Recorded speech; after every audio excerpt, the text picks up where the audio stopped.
Olá, eu sou Ana Paula Ferreira e este é o Coisas de Mãe, um programa que vai mostrar o universo das mães, o que elas enfrentam e inventam para cumprir essa missão tão especial que às vezes parece até impossível. O que vamos enfrentar? Será que estamos preparadas? Você vai ver o que essas mulheres estão fazendo para dar conta do recado. Mulheres que se superam todos os dias e enfrentam com charme e doçura, mas também com bravura, os imprevistos da vida para ser mãe. Você vai se surpreender e também vai aprender, porque o caminho da vida se faz caminhando. E uma mulher não nasce mãe, ela se forma no dia a dia. Olá, você já chorou pelo seu filho? Que mãe e que pai que não chorou, não é mesmo? Hoje o Coisas de Mãe vai trazer para você duas histórias, duas mães que choraram. Mas essas lágrimas apresentadas ao Senhor puderam ser transformadas, ressignificadas e assim elas conseguiram ver a graça de Deus na vida dos seus filhos. Uma delas, Santa Mônica, que nasceu no norte da África no ano 332. Mônica era uma garota cristã e sonhava com o bem para os seus filhos, para toda a sua família. Mas quando ela viu que o seu filho mais velho estava tomando outros rumos, ela começou a sofrer muito e começou a rezar, pedir a Deus pela vida do seu filho e também tomou algumas providências, o seguiu até em determinado momento. E um dia ela conversando com o bispo, um bispo disse para ela: Mônica, não se preocupe, um filho de muitas lágrimas não há de se perder. Essa foi a mensagem que o bispo deixou para ela e ela perseverou. Rezou durante 30 anos pelo seu filho, até que conseguiu, teve a graça, de vê-lo convertido, de vê-lo estreitando a sua amizade com Cristo. O seu filho é Santo Agostinho, foi elevado aos altares com o título de santo e doutor da igreja. Foi uma pessoa muito inteligente, rezou muito, esteve muito próximo de Jesus durante a sua vida e deixou muitas coisas boas para a nossa igreja, muitos escritos, muita herança teológica para a nossa igreja. Da mesma forma, nós vamos conhecer hoje a história de Matilde. Matilde Antunes é uma mulher comum, como eu, como você, que também sonhava com a alegria de ver seus filhos felizes, crescendo. Foi uma mulher corajosa, uma mulher que sonhava com mais para a sua vida, sonhava estudar, trabalhar. Nasceu nos anos 50, na época em que as mulheres estavam ali desbravando novos caminhos, novas profissões, nova forma de viver. E Matilde foi uma dessas mulheres corajosas. Conseguiu sair da casa dos seus pais, conseguiu trabalhar, foi professora, foi bancária. Hoje ela faz um trabalho social muito bonito, ajudando num bazar beneficente, participa de grupos de oração. E a Matilde vai contar para nós hoje a história que aconteceu com ela. Como todas as pessoas, passou por muitas dificuldades, mas se sustentou na fé e no amor de mãe que ela tinha pelos seus filhos. Vamos conhecê-la.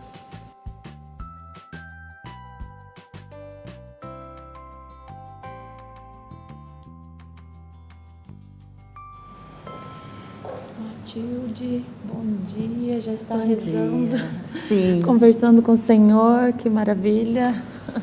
É importante a vida de oração para uma mãe? Muito importante. Que bom. A Matilde vai conversar com a gente hoje. Ela é a nossa mãe do dia do Coisas de Mãe, Matilde Antunes, e vai contar um pouquinho pra gente sobre a sua vida, né, Matilde? Você nasceu Sim. em São João do Triunfo, Paraná. É uma paranaense, né? Fica aqui Sim. próximo a Curitiba, essa cidade, né? Fica a uns 150 quilômetros daqui. Quantos irmãos você teve? É uma família numerosa. Nós somos em 10 irmãos. 10 filhos. Aham. Você é uma das mais velhas? Das meninas eu sou a mais velha, né? E fico no meio de 2 meninos. Tem 2 meninos mais velhos e 2 mais novos. Então eu era a princesinha do pai. Aí, viu? Você tinha uma boa relação com teu pai? Muita. Meu pai era uma pessoa assim muito... Eu falo assim, ele era um psicólogo nato. Ele sabia muito bem conduzir os filhos, a família. Ele era professor, né? A profissão dele era professor. E para mim ele era um professor da vida. E ali onde vocês moravam na área urbana da cidade, né? Sim. Mas tinha assim também bastante sítio, né? Bastante propriedades rurais ali, né? Tinha. Antes da gente vir para a cidade, a gente morou no sítio. Morou no sítio também. E naquela época, não sei se era assim na tua família, mas geralmente os filhos mais velhos já iam ajudando a criar os mais novos, era assim? Sim, era. E como que foi com você? Você também entrou nesse ritmo? Não era muito a minha praia, assim, não era muito o que eu queria ajudar nos afazeres da casa. A minha mãe sempre chamava para isso, mas eu queria estudar, eu queria trabalhar fora, eu queria não ter aquela vida assim de dona de casa. Matilde, isso mostra um pouco da personalidade de algumas mulheres, assim, que na época ali, você nasceu Bem em 1953, a Matilde nasceu, gente, vou revelar que ela deixou, tá? Sem problemas. Mas naquela época, as mulheres estavam começando a pensar, né, assim, fazendo alguns trabalhos fora, né? Na década de 50 que começaram a usar a calça, né? Antes era só vestido, só saia. Então tinha ali, não podia cortar o cabelo. E a Matilde, como outras mulheres, assim, tentaram... eu admiro isso porque você tentou, assim, você queria algo novo. Sim. Era isso que você sentia, buscar, assim, um trabalho diferente. Uma coisa diferente, sim. Isso era o que eu sonhava. Eu pensava, eu não vou viver aqui sempre, eu quero sair, eu quero buscar, eu quero para a cidade grande, eu quero estudar, né? Buscar conhecimentos. Coisas diferentes. E os seus pais te apoiaram? Como que foi isso? Eu tive muito apoio do meu pai, né? Porque a mãe sempre queria que eu ajudasse ela, né? Como eu era menina e a mais ela, tinha ela muito queria serviço. Muito serviço. A gente até entende a mãe. Claro. Com 10 filhos. Com 10 filhos, ela precisava da minha ajuda. Mas o meu pai, que me apoiava muito assim nesse meu sonho, nessa minha vontade de crescer, de ir para frente, muitas vezes ele fazia a minha tarefa, que a mãe pedia para mim, para deixar eu ficar estudando. Então ele era assim muito, muito, muito legal. Como uma mulher dos anos 50, como foi sua experiência de usar calça? Você chocou ou não? Essa tem uma historinha assim, porque como não podia, meu pai não deixava, na época não se deixava, usava, tinha que usar só saia e vestido. Só saia e vestido.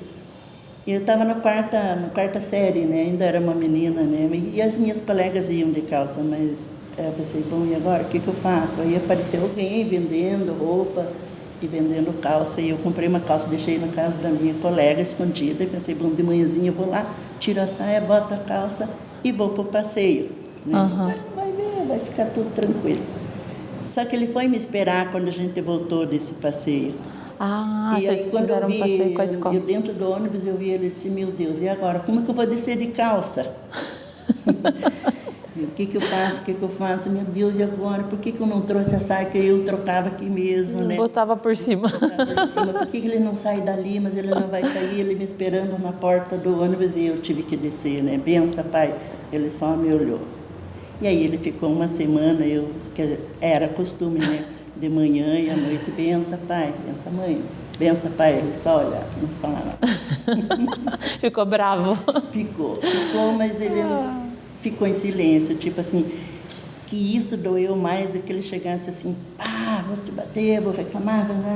Não, ele deixou eu sozinha. É um jeito sábio de educar, né, também, de expressar, né? Era muito difícil para mim chegar e benção, e ele não falava Deus te abençoe, só olhava bem sério, assim.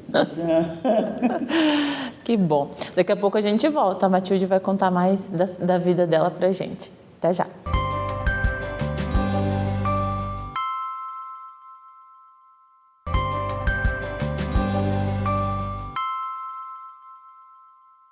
Voltamos aqui com Coisas de Mãe, que alegria estar hoje aqui com a Matilde, conversando com ela sobre a sua vida.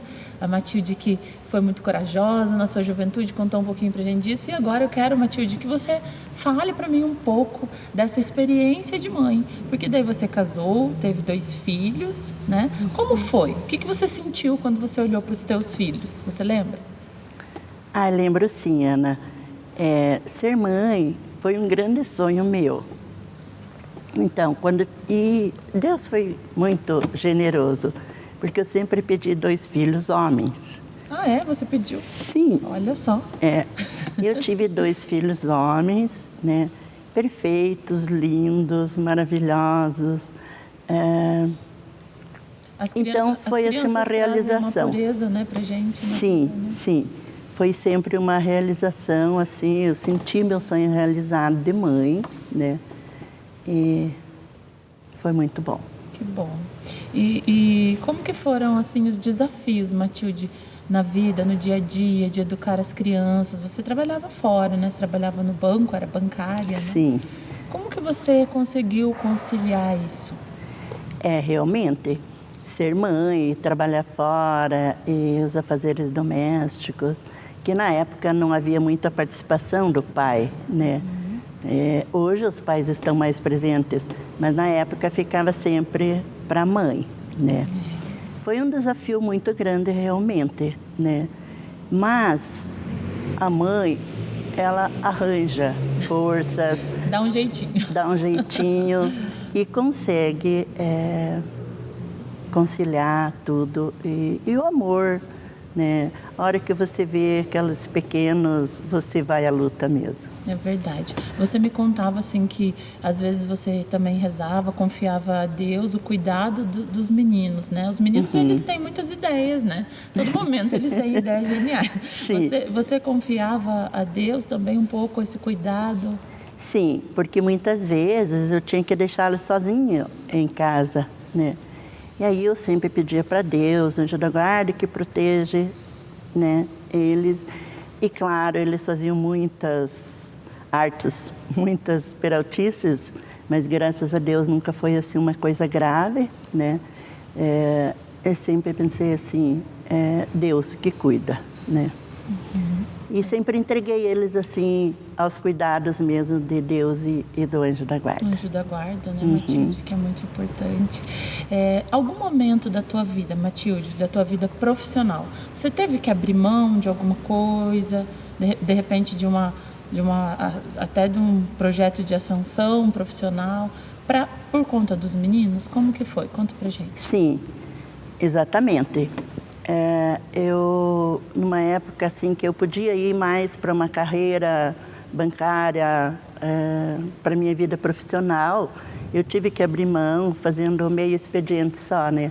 Porque eu não tinha com quem deixar eles e também não podia pagar uma escola integral, né? Porque nessa época eu já estava separada, né? E aí...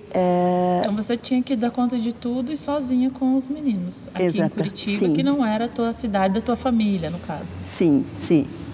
E aí eu tive que optar mais por ser mãe, né, do que profissional. E eu passei a trabalhar só meio expediente. E isso aí você teve que abrir mão, então, de salários, né? De repente... Com certeza. De um cargo melhor. Exatamente. A mãe tem que conciliar isso, né? Muitas mães hoje fazem isso e também muitas optam por não fazer, né? Por ter outras saídas. Mas você acha que valeu a pena no teu caso, Matilde? Você faria de novo? Com certeza faria de novo, sim.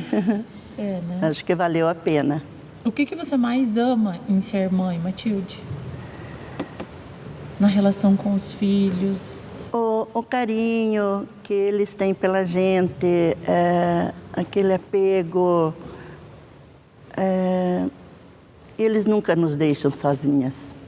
Assim como, apesar mesmo que às vezes eles ficam um pouco distantes, mas você sabe, né, que eles nunca vão te esquecer. Então conta pra gente o que mais você ama nos teus filhos, Matilde. O que mais você ama neles? Eu acho que é assim, apesar de algumas falhas, mas é o caráter, a honestidade, né?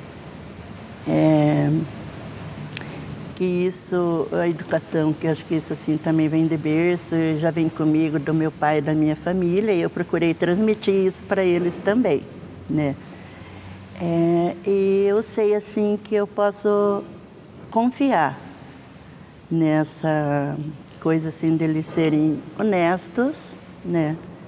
E uma educação assim que não compromete, tipo assim... Com valores. Com valores. Que bonito, isso mesmo. A gente vai imprimindo também o que a gente recebeu dos pais nos filhos, né? E é bom a gente se reconhecer, né? Ótimo. Em certas atitudes. É legal, é gratificante, né? Você fica aí, viu? Que eu vou continuar conversando com a Matilde. A Matilde vai contar coisas importantes para nós, testemunho da vida dela, que tenho certeza que vai servir também para você. Espera aí que a gente já volta.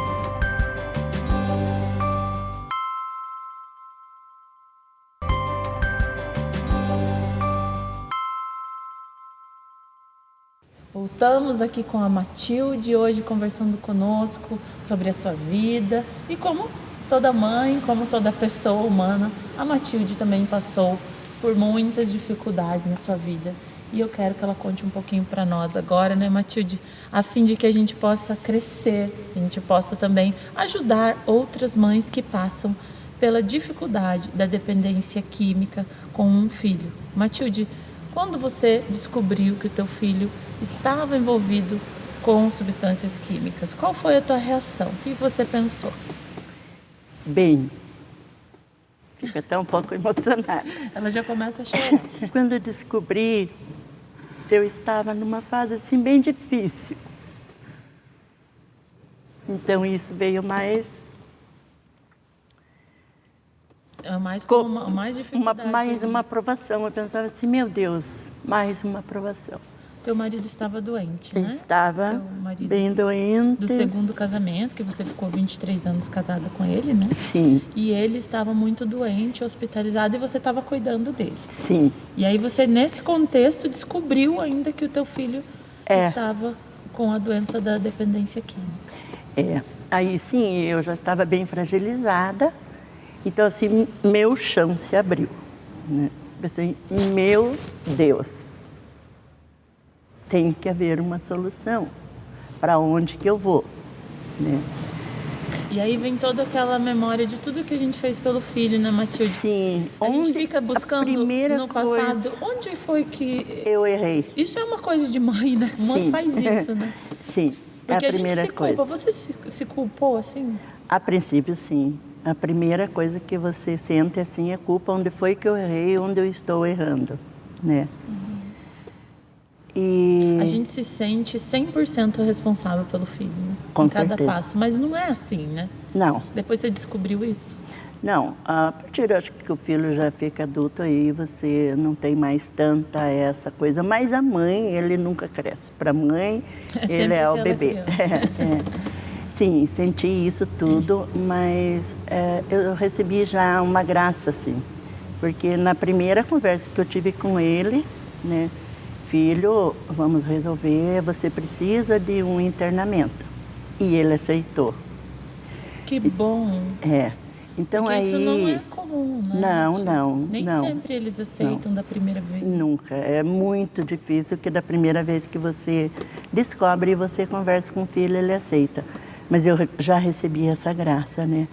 Que ele aceitou já na primeira conversa. Você considera que isso é uma graça de Deus? É uma graça de Deus. E no momento eu acho que se não fosse assim, com tudo isso, para mim o mundo desabou, eu acho que eu não teria estrutura para suportar.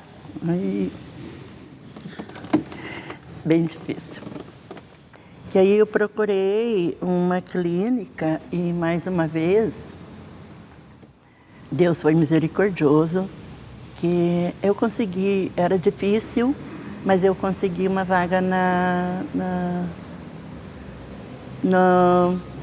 como é que chama?